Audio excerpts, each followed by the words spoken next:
Tal com s'ha explicat, de la manera que hi haurà les properes reunions, aquest mes hi ha d'haver-hi una reunió de la mesa de negociació, doncs es veurà si s'avança en la línia acordada. Confies veure Carles Puigdemont de nou a Catalunya? Sí, confio. També dic que no serà immediat, no crec que sigui d'avui per demà.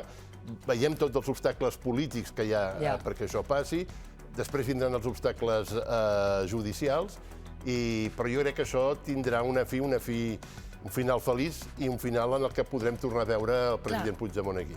T'imagines aquell dia? Com ha de ser el retorn de Puigdemont a Catalunya?